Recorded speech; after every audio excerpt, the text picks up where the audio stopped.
Bueno, muchas gracias a todo el equipo de PyCon de esta edición y las ediciones pasadas.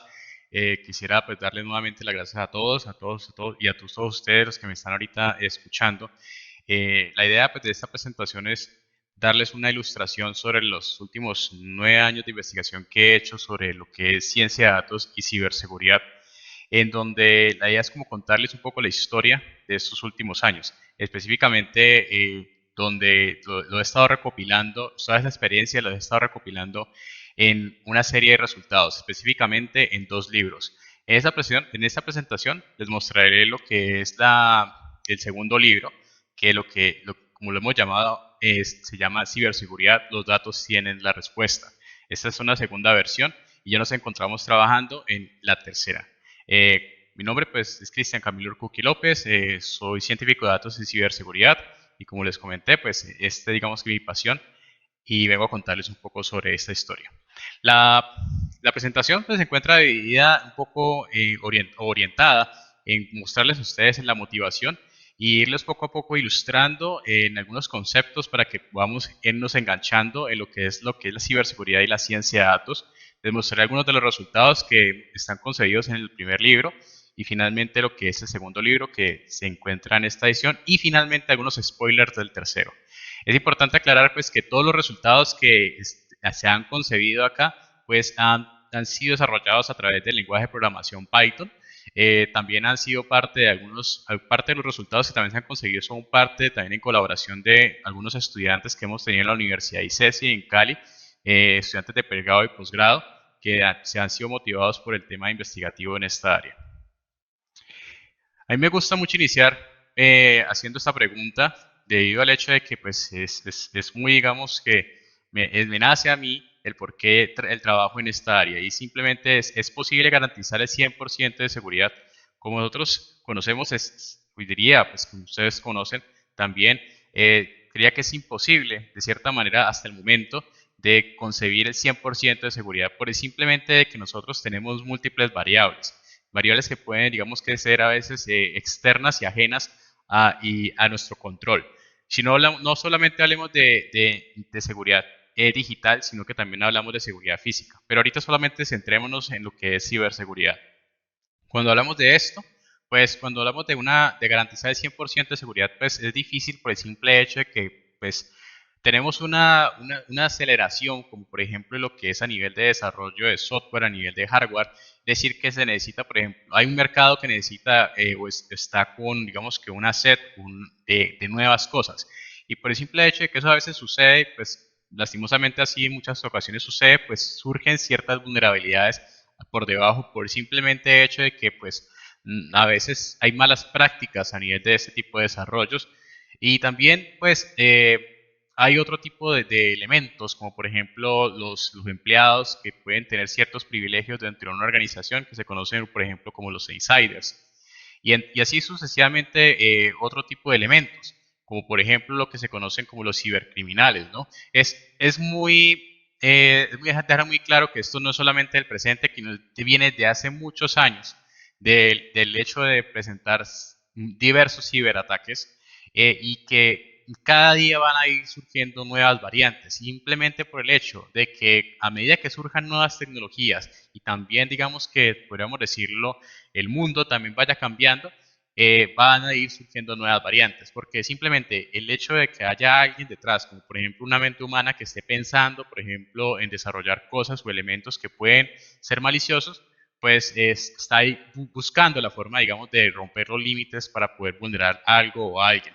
Y un ejemplo de estos, pues por ejemplo, si ven un caso es el tema del COVID. Lo que sucedió hace unos años en el tema de la pandemia, pues unos casos de temas de ataques, por ejemplo, de CMS a través de temas de phishing, donde lo que se hacía, como vemos en la parte inferior izquierda, es como, por ejemplo, apalancarse de esto para poder hacer ataques cibernéticos. La motivación mía detrás es simplemente la complejidad del detrás, de todo lo que he mencionado a nivel de las múltiples variables que pueden existir. En lo que se conocen y que funciona perfectamente hoy por hoy, cómo se han desarrollado los sistemas de ciberseguridad, básicamente se basan de dos técnicas. La primera es basada primero en el desarrollo en firmas. El detrás es que existe, por ejemplo, un grupo de expertos o investigadores de ciberseguridad que constantemente están analizando distintos tipos de elementos que pueden ser software malicioso o no pueden ser software malicioso. Y constantemente están revisando a través de una serie de técnicas, que algunas de esas las voy a mencionar, pero son miles de muestras. Cuando ellos ya finalmente identifican, por ejemplo, que un software es malicioso, en otras palabras es un malware, esa identificación básicamente termina siendo una firma que termina en una base de datos, ¿sí? Que es la que usualmente nosotros utilizamos en nuestros sistemas, digamos, de defensa informáticos, usualmente conocidos como los antivirus. ¿Listo? Por otra parte, tenemos lo que son los sistemas basados en anomalías. La diferencia entre este y el anterior es que se crea un perfil de la organización, por ejemplo, un perfil del objetivo que queremos controlar, y constantemente estamos monitoreándolo con el fin de detectar ciertas, digamos, anomalías que se puedan presentar. Es importante anotar aquí que ese tipo de enfoque yo lo denominaré como un enfoque reactivo, porque es simplemente parte de cosas que han sucedido para yo crear la solución. ¿Listo? Y en este caso, si lo vemos acá desde la línea de la analítica, es cosas que me apalanco de dar soluciones a cosas que han sucedido previamente. Lastimosamente, pues estas soluciones de seguridad, pues como he mencionado, requieren un proceso humano de identificación y que requiere de un esfuerzo que puede implicar tiempos y recursos, y que a su vez, pues si luego lo alineamos, por ejemplo, a que si estos sistemas, por ejemplo, están conectados a ciertos sistemas de alto riesgo, que pueden ser, por ejemplo, sistemas en salud, sistemas en finanzas, que requieren, digamos, una solución oportuna y rápida, pues puede apalancar, digamos, riesgos de alto impacto. Como nosotros bien conocemos, pues la inteligencia artificial, pues hoy por hoy es algo que estamos viviendo día a día, y como menciona Andrew, pues es muy difícil pensar en una industria que no vaya a ser transformada por estas. Nosotros hoy por hoy, pues como mencioné, pues es muy difícil uno encontrarse con algunos elementos de inteligencia artificial. Uno va, por ejemplo, al supermercado, ve el televisor con el componente de inteligencia artificial, las tarjetas de video. Pues ahorita, por ejemplo, los modelos generativos que se utilizan hoy por hoy, por ejemplo, los modelos de tipo LLM, entre otras más. Entonces ya terminamos a veces siendo un poco saturados este año, 2023, por el hecho de que muchas empresas están, pues si antes estaban entrando en esto, ya quieren, digamos que estar mucho más en esta ola. Por otra parte, nosotros tenemos, por ejemplo, es decir, nosotros hoy por hoy tenemos muchas soluciones a nivel de uso de inteligencia artificial para temas de ciberseguridad. Sin embargo, cuando yo comencé en este campo, en el año 2014, yo encontré un paper que está aquí citado, en el cual se pensaban a mencionar, por ejemplo, el Machine Learning, que es una de las ramas de inteligencia artificial, como una oportunidad para poder facilitar y apoyar los procesos humanos de identificación de amenazas cibernéticas. Sin embargo, pues yo ya he encontrado otros artículos un poquito más antiguos, pero sin embargo este me parece bastante relevante para el tema. Simplemente para recapitular para las personas que digamos, no entienden mucho el tema de Machine Learning, pues el Machine Learning o el aprendizaje de máquina es una subárea de la inteligencia artificial de que parte de la bioinspiración en cómo, por ejemplo, podemos enseñarles a las máquinas a aprender a través del uso de la información. Es digamos que un paradigma que usualmente se intenta hacer como algo distinto, donde nosotros no desarrollamos un algoritmo paso a paso, sino que apoyamos a un algoritmo y lo estamos, digamos que, fortaleciendo o entrenando a través de un conjunto de datos. ¿Listo? La información aquí es muy importante para poder crear ese tipo de soluciones. Y finalmente la solución que tenemos, si ustedes ven acá en pantalla, es como un modelo que básicamente recopila el conjunto, básicamente recopila el patrón que hay detrás de la información que estamos, digamos, nosotros procesando. Ahora, en temas del uso de inteligencia artificial y ciberseguridad, hoy por hoy, como mencioné, pues tenemos un montón, digamos, de soluciones que funcionan perfectamente y algunas que también, obviamente, pues estarán en proceso. Por ejemplo, tenemos soluciones para detección de anomalías, tenemos sistemas para detección de fraude, temas para sistemas de análisis biométricos, entre muchos otros más. En la parte inferior izquierda ustedes encontrarán pues, que este es un reporte en el cual los próximos años pues esto irá incrementando por el simple hecho de, pues, y ustedes lo están evidenciando, en el cual la inteligencia artificial pues se está apalancando, en el cual hay muchos debates, por ejemplo, a nivel del uso de estos a niveles éticos. Y ahí está muy ligado el tema de ciber.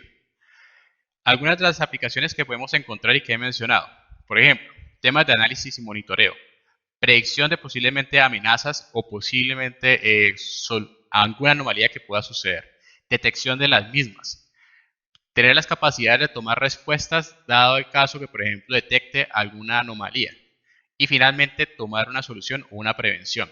Entre algunos ejemplos, como por ejemplo el tema de autenticación, el tema de análisis a través de computer vision, por ejemplo, análisis de rostros, prevención de phishing, por ejemplo, el tema de análisis de spam utilizando procesamiento natural de lenguajes, detección de distintos tipos de amenazas cibernéticas, como ya mencionaré posteriormente.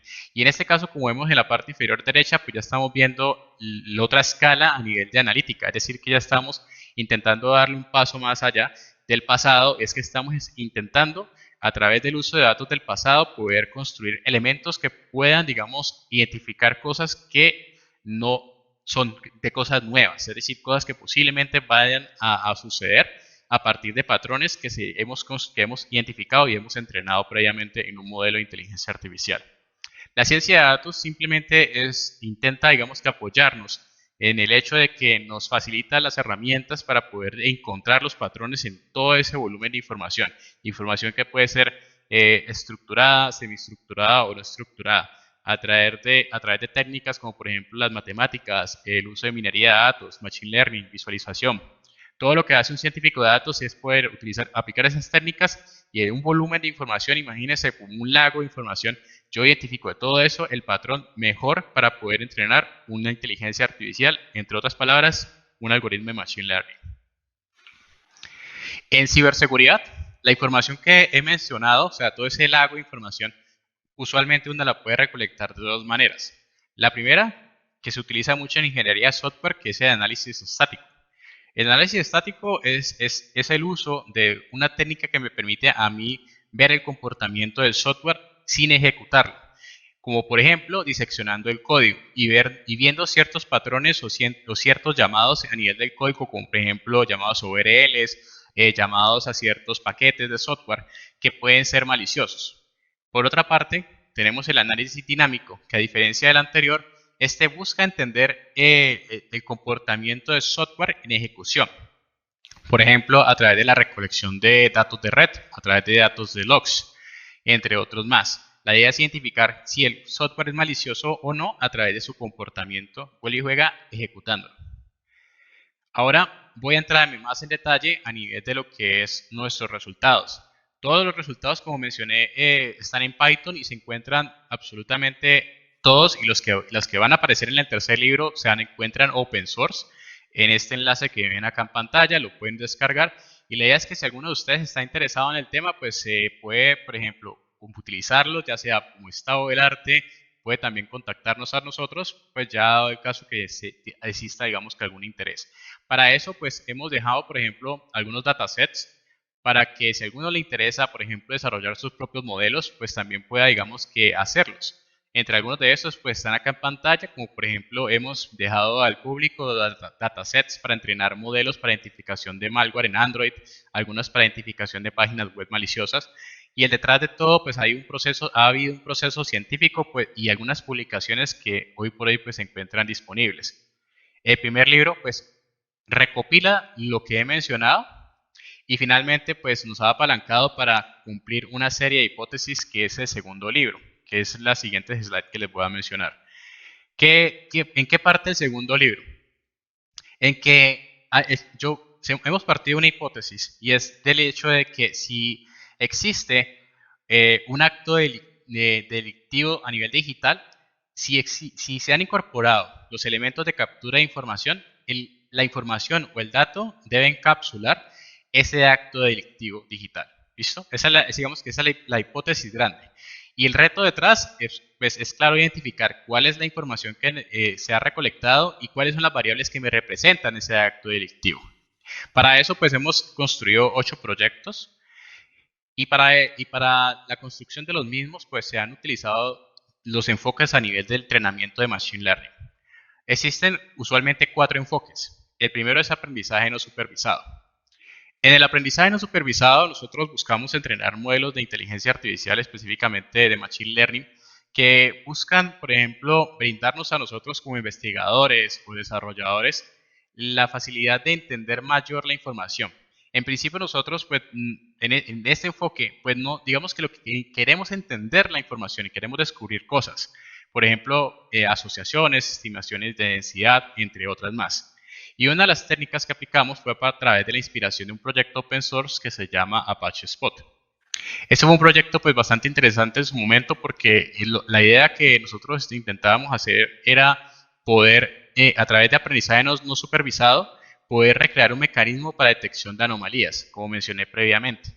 Y en este proyecto, pues los datos que utilizaban a nivel de detección eran, por ejemplo, datos que son de tipo de red, que se conocen, por ejemplo, NetFlows, que son datos de punto a punto de una comunicación de red, datos de DNS y datos de proxy.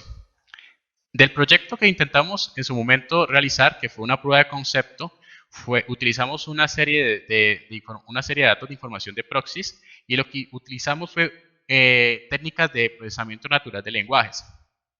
Recreamos, digamos que el lenguaje de los conjuntos de nodos que son proxies y aplicamos unas técnicas matemáticas, específicamente unos modelos que se llaman Latent Dirichlet Allocation, para poder identificar cuando una comunicación entre un proxy u otro tenía una anomalía o no. Esa fue la inspiración de nosotros para desarrollar los proyectos que el libro, pues digamos que contempla. El libro se encuentra dividido en 2 partes. La primera es la parte defensiva, que se compone de 4 elementos. La primera es detección de páginas, la detección de ciberataques web. En este, principalmente utilizamos lo que es aprendizaje supervisado. La diferencia del anterior, del aprendizaje no supervisado, es que nosotros como investigadores sí conocemos qué queremos del algoritmo de Machine Learning. Es decir, que conocemos la variable objetivo o el label final que queremos que el algoritmo entienda y finalmente, si algún dato nuevo le entra, pues tenga una posibilidad de predecir cuál digamos que podría ser la probabilidad de que sea ese dato del que ya previamente le hemos pasado de un conjunto de datos de entrenamiento, decirnos una probabilidad de qué posiblemente haya suceder.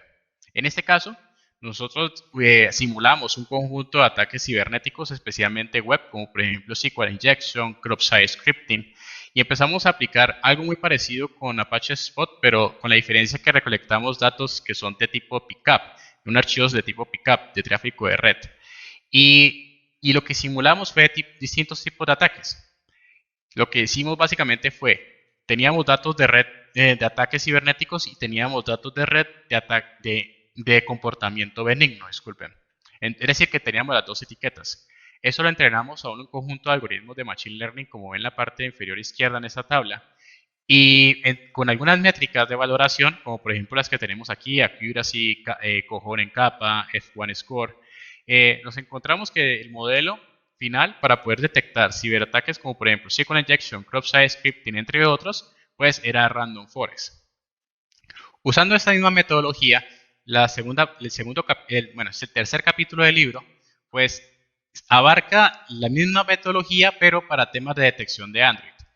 Específicamente en ese proyecto, pues que ustedes van a encontrar en este capítulo, pues cómo nosotros utilizamos algunos elementos, como por ejemplo simuladores de gestos, ambientes virtuales para poder instalar malware y software benigno de aplicaciones Android en distintos tipos de emuladores.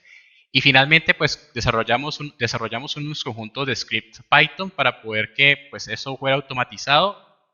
Es decir, que por ejemplo nosotros creamos un mecanismo de automatización para que cuando una aplicación se instalara en el entorno virtual se generaran unos gestos y finalmente capturábamos el tráfico de red detrás. Todo eso está automatizado porque finalmente analizamos como alrededor de 600 muestras de malware y alrededor de 400 muestras de software benigno. Eso pues utilizamos la misma aproximación de datos de red y finalmente lo que tenemos acá son los algoritmos que hemos entrenado. Curiosamente para este caso también un algoritmo de tipo Random Forest que es de tipo de clasificación pero funcionó bastante bien con un performance como lo que ven acá en la parte de la tabla acá abajo. Posteriormente, empezamos a explorar un poco más el tema de los datos de red, pero ahorita enfocados a NetFlows. ¿Por qué? Porque los proyectos que mencioné, los últimos dos, utilizaban pickups. ¿Qué pasa con el problema de los pickups? Es que los pickups usualmente suelen almacenar bastante información y la red cuando uno la captura, cuando uno captura datos de red, pues te van a consumir, o sea, vas a estar almacenando mucha información. Es decir, que necesitas una bodega bastante grande. El uso de NetFlows pues, nos permitía, en este caso, solamente tomar los resúmenes de la comunicación, es decir, pues sustraer parte del pickup y solamente enfocarnos en lo que era una comunicación punto a punto muy específica. Utilizamos eso para análisis y detección de botnets.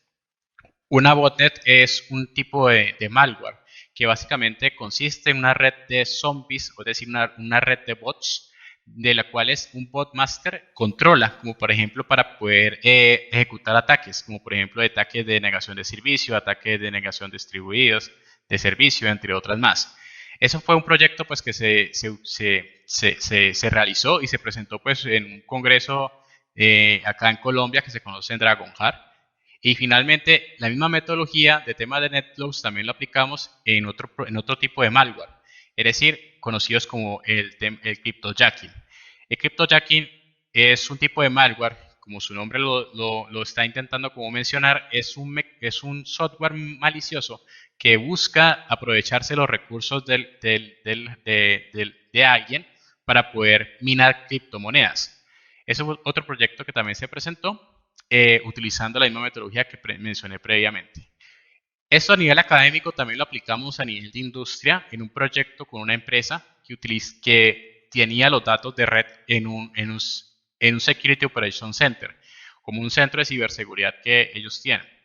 Y finalmente, los datos que estábamos analizando en ese momento se encontraban en una base de datos, una bodega de información que se llama Splunk, usualmente conocidos como como un SIEM. Los datos los analizamos, empezamos a depurarlos, etcétera, y nos encontramos que el cliente que al cliente que le estábamos trabajando, pues teníamos un reto y era que la idea era pues poder tener como mecanismo de detección de, por ejemplo, digamos que equiparables de otros tipos de proveedores, como los que tenemos acá en pantalla, como por ejemplo Microsoft, entre otros más. De aquí, digamos que de la experiencia que obtuve de este proyecto, pues es muy difícil, por ejemplo, que cuando uno está trabajando con equipos muy chiquitos, pues fue un proyecto que realizamos en una startup en su momento, pues a veces es difícil, por ejemplo, competir contra, digamos, empresas muy grandes, por el simple hecho de que hay un cúmulo de gente, digamos, que ya está trabajando día a día en el tema y siempre son, digamos, que pues tienen muchas herramientas y recursos sobre los cuales trabajar. El tema acá es que a mí, las cosas que yo aprendí de ese proyecto es que, pues, como he mencionado previamente en los anteriores slides, pues muchas de las cosas que he estado realizando o que hemos realizado son temas de detección. Entonces, lo que me permitió aquí abrir un poco la mente para poder utilizar la inteligencia artificial y la ciencia de datos para otro tipo de paradigmas a nivel de entender un poco el fenómeno cibercriminológico. Palabra más, palabra menos, no solamente a nivel de detección, sino que la inteligencia artificial poder apoyar procesos de ciberseguridad y ver un poco más allá de cosas a nivel de detección y utilizando siempre los datos. Antes de arrancar en eso, miramos la siguiente portada, que es el tema ofensivo. Entonces, me hice una pregunta en la cual, pues bueno, y ya vi el tema de defensa, ¿qué pasa con el tema de ataque? ¿Qué hay sobre la seguridad de la inteligencia artificial? Empecé a indagar un poco sobre algunos conceptos, principalmente a nivel de las metodologías que existen para temas de ciencia de datos. Las dos muy reconocidas que existen son CRISP-DM y ASUM. Y entre estas, pues mencionan cosas como por ejemplo el tema de privacidad, el tema de anonimidad de la información, pero realmente pues se quedan un poco cortas a nivel, por ejemplo, de cómo un modelo debería ser fuerte o digamos que riguroso o debería, digamos, proceder cierta ciberseguridad, porque finalmente los modelos o todo ese tema de inteligencia artificial que intenta, digamos, que transmitirle, termina siendo software. Es decir, el software que obtiene la información, la transforma, finalmente que termina siendo un modelo, o sea, todo eso, todo ese pipeline de datos, pues termina siendo datos e información y temas digitales, pues que necesita, digamos, que tener componentes de ciberseguridad. Después de eso, pues empecé a indagar un poco más sobre otro tipo de elementos, lo cual utiliza la inteligencia artificial como por ejemplo, para generar contenido multimedia no legítimo. Y para cuando comencé en esto, que era el 2018 aproximadamente, estaba mucho el boom, el tema del uso el tema del desarrollo de deepfakes. El deepfake es simplemente es como yo puedo, por ejemplo, utilizar la inteligencia artificial para generar contenido multimedia para poder, digamos, engañar a algo o a alguien y que no, o generar contenido multimedia que no es legítimo. Y eso se apalanca del uso de lo que es hoy por hoy como son los modelos generativos. Como mencioné, pues hay mucho el boom de esto en lo que son los modelos de tipo LLM para temas de Natural Language Processing. Hay dos proyectos principales que exploramos. El primero fue una detección de deepfakes en temas de video. Fue un proyecto bastante bonito en los cuales exploramos, por ejemplo, temas de aplicación de técnicas forenses y algunos elementos de redes neuronales antagónicas o GANs para poder detectar cuando un video había sido alterado. Es un proyecto bastante interesante y es uno de los capítulos del libro de temas ofensivos.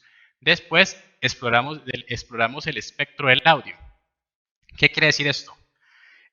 Nosotros partimos de la hipótesis de que el deepfake pues, se puede, digamos, que ser concebido desde el punto de vista que una inteligencia artificial, cuando lleguemos obviamente a esas capacidades, pues podría recrear cosas o elementos que nosotros, digamos, podemos reconocer a nivel sensorial. Y entre estos, lo que he mencionado es el tema de la visión y ahorita estamos viendo el tema del audio. Fue un proyecto también bonito porque a través de algunos estudiantes pues construimos un modelo utilizando capas convolucionales de tipo long-term memory para poder detectar cuando, por ejemplo, un audio había sido alterado o no. El resultado finalmente pues construimos el proyecto y digamos que están los resultados y es uno de los capítulos del libro que he mencionado previamente. Un proyecto pues que se presentó en uno de los congresos también grandes en la línea de ciberseguridad en Latinoamérica, conocido como EcoParty, y también está disponible, digamos que tanto en el libro y también, digamos que los recursos si alguno de ustedes quisiera indagar. Soy muy, digamos, muy creyente en el tema del deepfake, o que va a tener bastante auge, pero es simplemente el hecho de que nosotros poco a poco nos iremos sumergiendo a nivel del tema digital, como por ejemplo el tema del metaverso.